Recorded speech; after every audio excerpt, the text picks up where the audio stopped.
નમસ્કાર મિત્રો, હું એડવોકેટ અક્ષય મારું ભાવનગરથી. Good afternoon to all of you. મિત્રો, આજે આપણે છે ને ક્રિમિનલ ટ્રાયલ વિશેની નેગોશિયેબલ ઇન્સ્ટ્રુમેન્ટ એક્ટ વિશે એક અત્યંત મહત્ત્વની વાત જે છે એ હું તમને કરવા જઈ રહ્યો છું.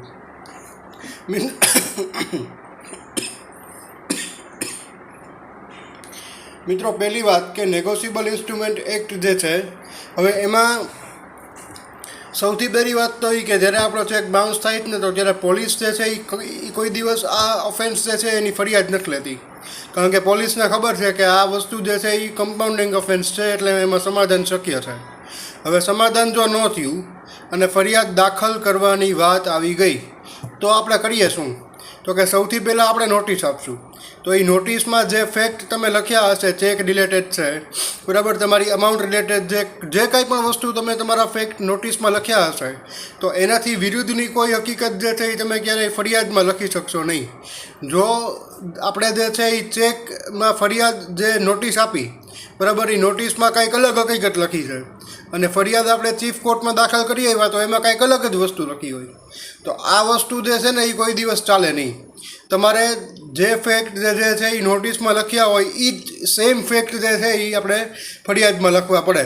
જો કાંઈ વિરુદ્ધનો મસાલો એની અંદર લખાઈ ગયો, બરાબર, કે એવું કંઈ ખોટું ડ્રાફ્ટિંગ થઈ ગયું, તો ચીફ કોર્ટ જે છે એ આપણી ફરિયાદ છે ને એ ડીડી કરી નાખશે, એટલે કે ફાડી નાખશે. હવે બીજી વસ્તુ એવી છે કે તમારો ચેકનો નંબર, બરાબર, એ જે નોટિસમાં લખ્યો હોય એ સેમ જ જે છે એ ફરિયાદમાં લખવાનો. હવે જે છે એ ત્રીજી મહત્ત્વની વસ્તુ એ આવે છે કે નામદાર કોર્ટમાં તમે ફરિયાદ તો દાખલ કરી દીધી, બરાબર.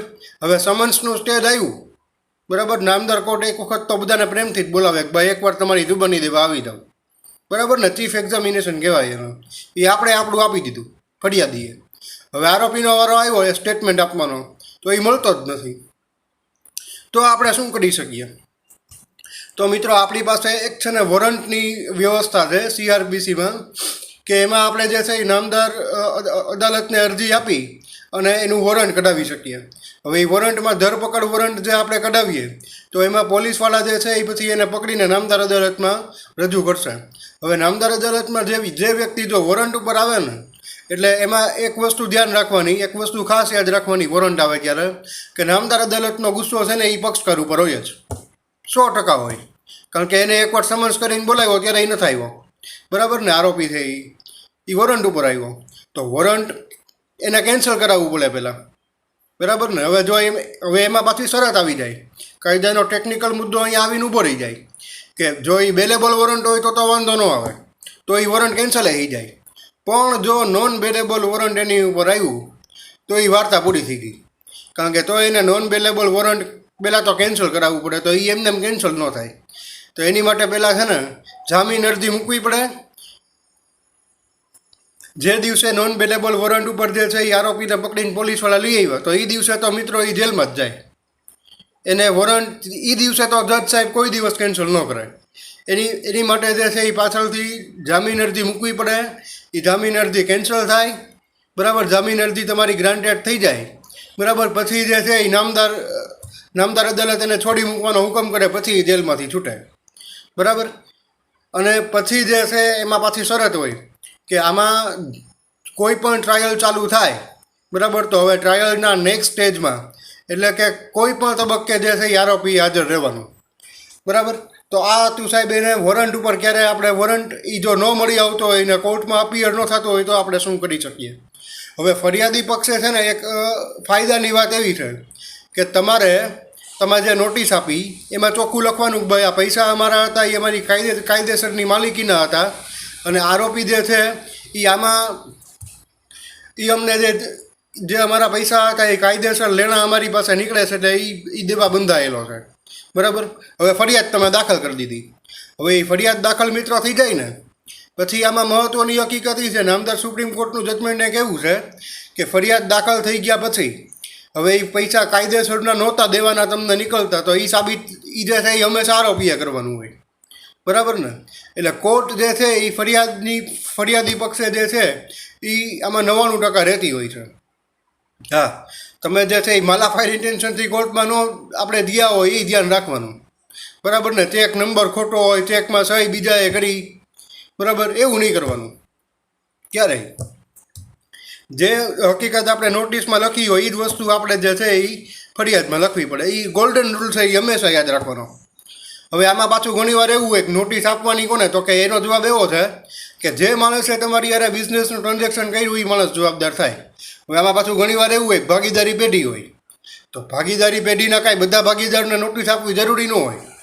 એમાં ધારો કે એવું હોય કે 4 ભાગીદાર છે તો એમાંથી 3 જે છે એ કામ રોજ કરતા હોય, એક જણો છે ને એ સ્લીપિંગ પાર્ટનર હોય, તો સ્લીપિંગ પાર્ટનરને કોઈ દિવસ નોટિસ આપવી જરૂરી ન બને. બરાબર ને, એટલે જે માણસે તમારી યારે બિઝનેસનું ટ્રાન્ઝેક્શન કર્યું એનો મતલબ એવો બીજો થાય કે જે માણસે ચેકમાં સહી કરીને એ જવાબદાર થાય. હવે આમાં ધારો કે કંપનીનો કેસ હોય, કંપની આપણી ફરિયાદી જે છે એ કંપની હોય, સોરી આરોપી જે છે એ કંપની હોય, તો આપણે શું કરવાનું?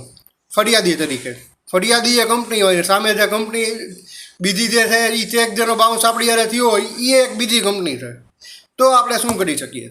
તો મિત્રો આમાં જે છે ને એ વસ્તુ એવી થઈ જાય કે આપણે નેગોશિયેબલ ઇન્સ્ટ્રુમેન્ટ એક્ટની કલમ 138 તો લખવાની જ છે, પણ એની યારે કંપની છે એટલા માટે 141 લખવાની હોય. બરાબર ને. હવે આનું એક પ્રત્યક્ષ ઉદાહરણ જે મેં અનુભવી લીધું ને એ હું તમને કહું. મારી ઓફિસમાં એક વખત છે ને એક નેગોશિયેબલ ઇન્સ્ટ્રુમેન્ટ એક્ટનો મોટો કેસ આવેલો. બરાબર, તો એમાં સામે જે છે ને એ કંપની હતી, અમારા અસીલ છે એ કંપની જ હતા, સામે એ કંપની હતી. બરાબર, તો મારા સિનિયર જે છે એને એ ફાઇલ મંગાવીને ફાઇલ એને જોઈ લીધી અને પછી 5 મિનિટમાં ફાઇલ મૂકી દીધી, કારણ કે એમાં જે છે એ એક 141 લખેલી નહોતી. તો જ્યારે મિત્રો અમે અમારા અસીલને એટલી જ સલાહ આપી કે ભાઈ આ જે કેસ નંબર છે એની આ કેકની નકલ એક્ઝિબિટ 1ની તમે સર્ટિફાઈડ નકલ લઈ આવો, આ તમારો કેસ જે છે ને એ પૂરો થઈ જાય છે, આજે પૂરો થઈ જશે, આજે નહીં તો 2-5 વર્ષે. એટલે મિત્રો જ્યારે કંપનીની મેટરો હોય તો મિત્રો ખાસ એટલું યાદ રાખવાનું કે એમાં 138 અને 141 લખવાની. 141 જો તમે લખવાનું ભૂલી ગયા તો તમે ફરિયાદ પક્ષને જે છે એ આમાં નાણાંમાં ન માપી શકાય ને એવું નુકસાન તમે કરો, કારણ કે જો 141 ન લખી તો મિત્રો એ ફરિયાદ નીકળી જશે, એને નામદાર કોર્ટ સાબિત જ નહીં, એ જે છે એ સાબિત જ ન થાય. તમારા કાયદેસરના પૈસા હતા એવું સાબિત કરવા માટે 141 લખવી જરૂરી છે જ્યારે કંપની સામે હોય, કારણ કે 141માં કંપનીના ઓફેન્સ છે ને એ લખેલા છે. તો મિત્રો આ હતું નેગોશિયેબલ ઇન્સ્ટ્રુમેન્ટ એક્ટ વિશે જે છે એ તમે કયા કયા મુદ્દાઓ ધ્યાનમાં આપણે રાખી અને ફરિયાદ દાખલ કરી શકીએ ખરા. જે ગોલ્ડન રૂલ્સ જે કહેવાય છે નેગોશિયેબલ ઇન્સ્ટ્રુમેન્ટ એક્ટની ફરિયાદમાં, એ આજે મેં આપ સમક્ષ રજૂ કર્યા છે. નમસ્કાર મિત્રો, જય હિન્દ, જય સંવિધાન.